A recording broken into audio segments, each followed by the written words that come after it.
Now at 10, this is Fox 61, Connecticut's news station. We begin with new developments in New Britain, where a young girl's remains were found behind a home on Wednesday.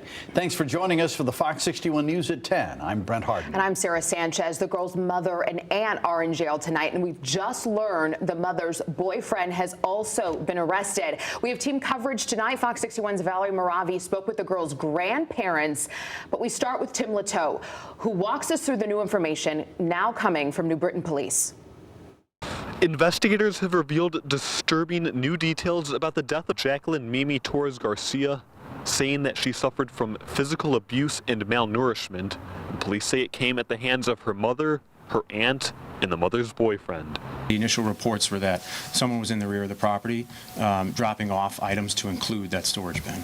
The investigation into Jacqueline Garcia Torres' death began with an anonymous caller who reported suspicious activity in the backyard of an abandoned New Britain home on Wednesday. But it unraveled into a disturbing case of alleged child abuse and accusations that her body was hidden for a year by the young girl's own family members. Evidence indicates that Jacqueline was the victim of prolonged physical abuse and malnourishment prior to her death.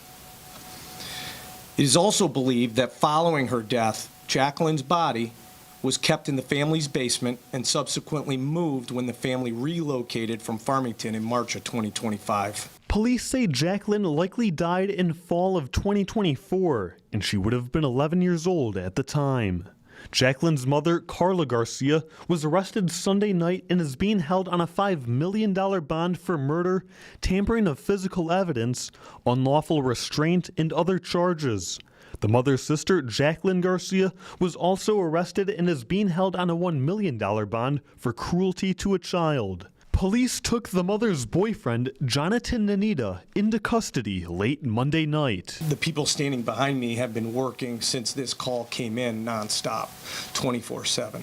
So it takes a toll mentally, physically, and it's very difficult for us to contemplate how this can happen. More than a dozen investigators are working on the case, and some gathered with tears in their eyes. Despite DCF being involved with the family in the past, Jacqueline had been documented as being homeschooled.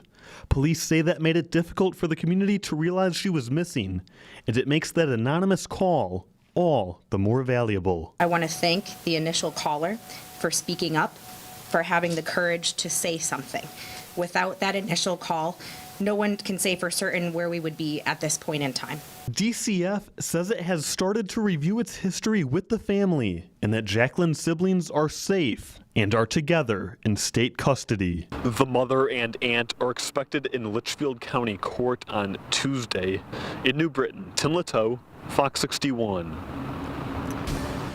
All right, time for a first look at the weather. And after 24 hours of wind and rain, we're looking ahead to the rest of the week and thinking about when the sun might make a return. Yeah, well, we can dry things out. Let's check in with Chief Meteorologist Rachel Frank for a first look at the forecast. Rachel, tomorrow, will we have showers again? There could be a lingering light shower or sprinkle, and I think we're going to have to wait another day before the sun returns. So the bottom line is slow improvement as we head through the days ahead. And it's because this storm is virtually not even moving. It's almost stalled off the New Jersey coast. You can actually see some lightning strikes where the center of low pressure is located. And we still have some showers moving through parts of the state. Everywhere else, it's just kind of misty and drizzly and dreary. But we do have some actual rain right now in Niantic, New London, and that continues up through Middletown and Cromwell. We got a nice soaking rain, 1 to 2 inches. We did see gusts as high as about 50 miles an hour. Although those top wind gusts are over, occasionally we're still seeing some gusts around 35, close to 40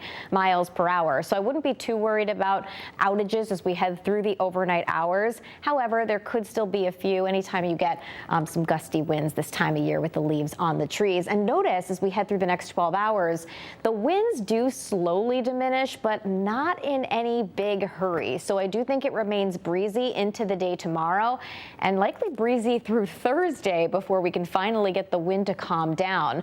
As we head towards daybreak, we're dealing with cloudy skies. Again, there could be an isolated light shower or sprinkle, but overall it is a better day than today. High temperatures climbing into the 50s to near 60 as we head through the afternoon, and then more sun for Wednesday. Your full forecast is coming up. Thank you, Rachel. And right now you're looking at the Eversource outage map. More than 2,300 customers are still without power at the moment. Right now, the most are in East Lyme, where about 600 customers are still in the dark. So our nor'easter resulted in several downed trees and power lines this morning. Yeah, those line crews worked all day to get the lights back on for thousands of people. Some homes and businesses saw only temporary shutoffs so those crews could get to work. In Meriden, some neighbors say the storm hit them pretty hard. One man woke up to a loud pop just before the power went out. Others say it's rare to lose electricity for this long, but they say this storm was different. Eversource says its workers were staged across the state before the storm began, ready for anything. We had crews pre-positioned around the state before the storm began so that they could quickly start restoring it. Eversource says strong winds made the repairs tougher. In some cases, it forced line crews to wait until it was safe to use bucket trucks. The company asks anyone still without power to report it right away. You can find out how to do that on fox61.com. A 17-year-old boy from Salisbury died in a car crash over the weekend in Sharon. State police don't know right now what caused it. Investigators say Shay Cassidy Teddy was traveling with his parents on Amenia Union Road around 3 in the afternoon on Saturday. We're told the driver drove into the opposite side of the road, crashed into a tree, and then into someone's home. Responders pronounced Cassidy Teddy dead at the scene, and his parents were seriously hurt. The boy went to Kent School. We reached out, and they said they have no comment at this time. Contact police if you can help with the investigation. It was a scary night for a driver in East Putnam. A tree fell on their car. This happened last night on Route 44, just after 11. The city's fire department said the driver got themselves out of the car and they were checked out by EMS on scene. Meanwhile, workers were on scene for about an hour to help clear the tree from the road. Well, 4 different stores in Meriden were robbed at gunpoint in just 4 days last week, and police say they need your help to find their suspects. Fox 61's Victoria Anderson has the latest from police and some fears from locals. After 4 armed robberies just this month in Meriden, local stores like this liquor store are not skimping out on their security at all. It's a very serious situation. 4 armed robberies across the town of Meriden in just 4 days has left a lot of questions. The big question now from Meriden police is, have you seen these men?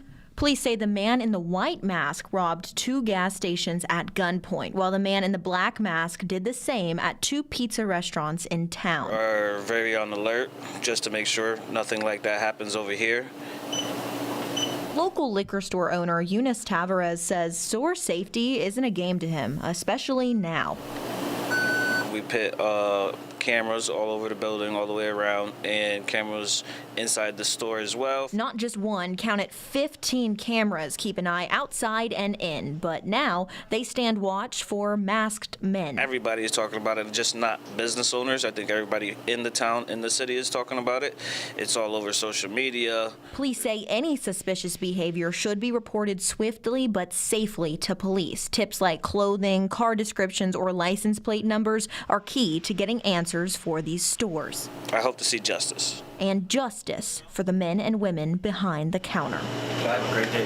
And as we mentioned, police still need your help. So if you have any information about these robberies, you can come here to the Meriden Police Department or call their tip line to leave information anonymously. Reporting in Meriden, Victoria Anderson, Fox 61.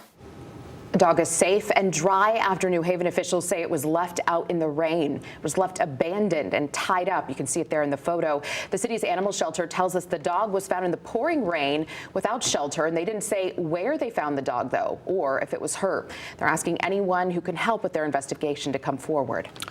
The water main leak on Huntington Avenue in Waterbury has stopped, and crews can move on with more repairs. The city installed new valves yesterday that stopped the flow of water to the damaged section of the main, and this will now help with additional repairs without interruption. Huntington Avenue will remain closed while crews work to remove the bypass pipes and repair 300 feet of dug-up roads. City leaders say they hope the road will reopen early next week. Tests are now underway to make sure the water is safe to drink before the boil order can be lifted.